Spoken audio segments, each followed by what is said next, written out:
వివేకానంద రెడ్డి గారి హత్య కేసు అయితే ఒక సంచలనం సృష్టించింది. అప్పట్లో తెలుగుదేశం పార్టీ హయాంలోనే జరిగింది అనేది అప్పుడు వైసీపీ వేసిన నిందలు కానివ్వండి.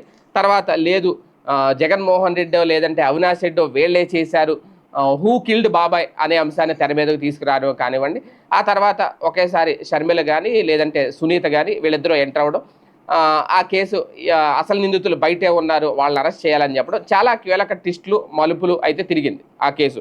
అయితే ఫైనల్గా తాజాగా వివేకానంద రెడ్డి గారి హత్య కేసు దర్యాప్తు ఏవైంది అని అనుకుంటున్న నేపథ్యంలో దర్యాప్తు అయితే ఇక పూర్తయిపోయింది అంటూ కోర్టులో సిబిఐ అయితే చెప్పిందట. సుప్రీంకోర్టులో మాజీ మంత్రి వివేకానంద రెడ్డి హత్య కేసులో సిబిఐ దర్యాప్తు అయితే ముగిసింది ఇంకా అంటూ అదనపు సొలిసిటర్ జనరల్ రాజ్ కుమార్ భాస్కర్ ఠాక్రే సుప్రీంకోర్టుకి చెప్పేశారు.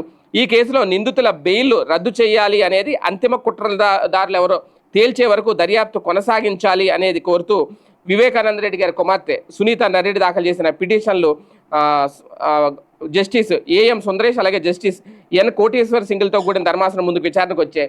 అయితే ఈ కేసులో తదుపరి దర్యాప్తు చేయాల్సిన అవసరం ఉందో లేదో చెప్పాలని గత విచారణ సమయంలోనే ధర్మాసనం ఆదేశించిన నేపథ్యంలో అదనపు సొలిసిటర్ జనరల్ స్పందించారు.